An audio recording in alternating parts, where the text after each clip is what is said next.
Merci. Merci. Moi, je voulais dire que quand, il y a quelques semaines de ça, j'ai été prévenu et puis j'ai reçu Crimi, l'anthologie du récit policier sous le Troisième Reich, le thème m'a passionné parce que je ne connaissais quasiment rien là-dessus, et puis après lecture, j'ai trouvé ça extrêmement varié, brillant. On va revenir là-dessus et on va voir ensemble pourquoi. Et puis j'étais aussi très content quand Natacha, l'atelier, m'a proposé de faire cette rencontre. Je voudrais dire juste deux mots sur le polar allemand, avant qu'on parle parce que Crimi, c'est Kriminalroman, et c'est le roman policier en Allemagne, puisque il y a des mots variés, c'est le giallo en Italie, etc. Mais si on dit polar allemand, je peux vous poser la question, est-ce que vous avez un nom qui surgit? Moi, personnellement, à la différence, mettons de côté les anglo-saxons, vu leur rôle dans la naissance du policier et du roman noir, mais si on parle de l'Espagne, vous avez Manuel Vázquez Montalbán, et puis les gens qui viendront après. Si on parle de l'Italie, vous avez Giorgio Scherbanenko et d'autres. Si vous avez la Suède, bien avant la déferlante nordique que nous connaissons, que les libraires connaissent bien également, il y avait, excusez la prononciation, il y avait le duo Joval et Valo. Voilà, pour l'Allemagne, ça ne vient pas. Moi, ça ne me vient pas, et on en parlait tout à l'heure. Voilà. Cela, Vincent Platini l'explique dans sa préface. Il dit « Le public français jusqu'à présent a assez peu goûté au roman policier d'outre-Rhin. Il se trouve que moi, professionnellement, je suis depuis pas loin de 20 ans correcteur dans l'édition, pas mal pour des éditeurs de romans noirs ou de romans policiers, et que je peux témoigner d'une certaine frilosité vis-à-vis du polar allemand, du polar d'outre-Rhin, dont on considère, je dis frilosité parce que dès le départ, que oulala, est-ce qu'on va réussir à le vendre? Parce que même si des fois on sait que le texte est intéressant, heureusement il y en a qui passent outre, et effectivement, ceux qui au fil des ans ont lu, par exemple, je ne vais citer que des auteurs que moi j'ai lus, mais Hans-Jörg Martin, Horst Bosetzky qui signait -KY, Bernard Schlink, Frank Goyke, Pike Biermann, et tout récemment il y a eu un duo qui est Richard Birkefeld et Göran Achmeister, si je prononce correctement, qui ont notamment ont été remarqués pour Deux dans Berlin, qui était paru au Masque, qui doit être en livre de poche maintenant, et un autre qui s'appelle Des hommes de tête. Bon, ça, Vincent Platini pourrait nous en parler. Il écrit aussi d'ailleurs il a cette belle formule: dans le paysage du polar, l'enquête germanique fait encore figure de produit exotique. Mais ce soir, c'est d'une période au mieux méconnue, on pourrait même dire ignorée, éventuellement niée, suivant les livres, documents, dictionnaires qui ont pu paraître au fil des décennies sur le roman policier.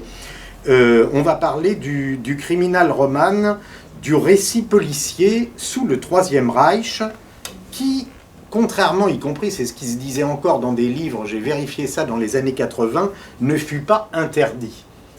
Et donc, Vincent, tu écris « Du début jusqu'à la fin du Troisième Reich, on a lu des romans policiers, virgule, malgré tout ». Le malgré tout, on peut en dire deux mots, mais on va y revenir largement. Et tu parles à ce sujet du Kriminalroman d'un angle mort.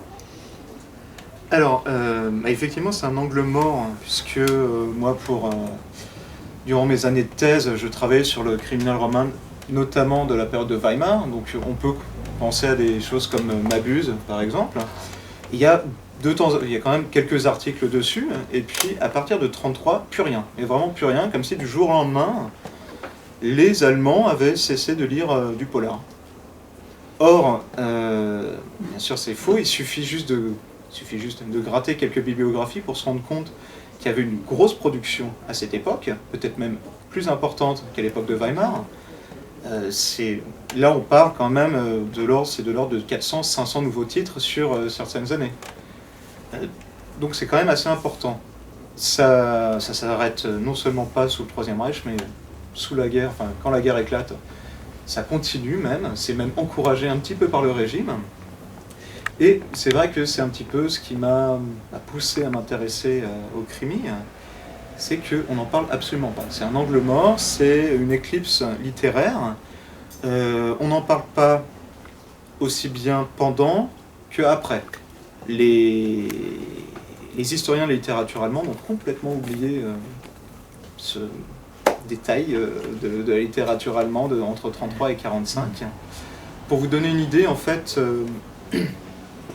il y a une espèce d'équivalent de la Bilipo en Allemagne qui s'appelle Krimihaus, qui est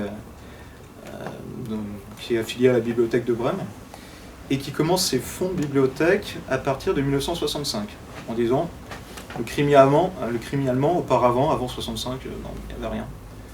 Jusqu'à la fin des années 90, des critiques expliquaient que ça avait été tout bonnement interdit par le régime. Pas du tout. Il suffit juste d'ouvrir un petit peu et puis on se rend compte qu'il y a une grosse production avec divers courants, diverses esthétiques, des auteurs tout à fait brillants, des auteurs qui ont été plus ou moins encouragés par le régime, d'autres réprimés par le régime. Cette éclipse, ce silence, il y a une raison Alors il y a plusieurs raisons. J'imagine. Plusieurs raisons. Bon, bien évidemment, il y a cette espèce de spectre qui plane sur la littérature allemande du Troisième Reich, enfin sur la production culturelle du Troisième Reich, l'idée selon laquelle tout aurait été contaminé par l'idéologie nazie. Un écrivain comme Thomas Mann avait des propos assez durs sur la production culturelle du Troisième Reich, enfin de l'Allemagne sous le Troisième Reich. Donc il y a déjà cette méfiance, ça aurait été fatalement contaminé par l'idéologie nazie. Deuxièmement, une raison et non des moindres, c'est le mépris universitaire qui pèse aussi sur ce genre littéraire. En France, on en est un petit peu sorti, grâce à des personnes comme François Guérif ou comme Manchette. En Allemagne, on a encore bien les pattes dedans. Et tout simplement, les fonds de bibliothèque, enfin, il n'y a pas eu de fonds de bibliothèque vraiment constitués. Pour vous donner une anecdote que je racontais tout à l'heure, moi je suis à la Freie Universität, j'ai eu la bonne idée de proposer un séminaire sur le roman policier pour mes étudiants. On m'a répondu immédiatement, enfin mon séminaire a été retoqué par l'administration qui m'a répondu « c'est une littérature inacadémique ». Point. Et là, là je parle pas dans les années 80, là je parle vraiment 2013-2014. Donc, ça peut sembler un petit peu bizarre, mais la France est en avance sur ce point par rapport à l'Allemagne. On est un petit peu plus évolué. Et effectivement, moi, quand je dis que je m'intéresse au roman policier, tout le monde me regarde avec des grands yeux. Qu'est-ce que c'est que ce type? Et c'est pour ça, en fait, de manière assez marrante, en Allemagne, ça n'existe pas. Personne n'a eu l'idée de retrouver des polars du Troisième Reich.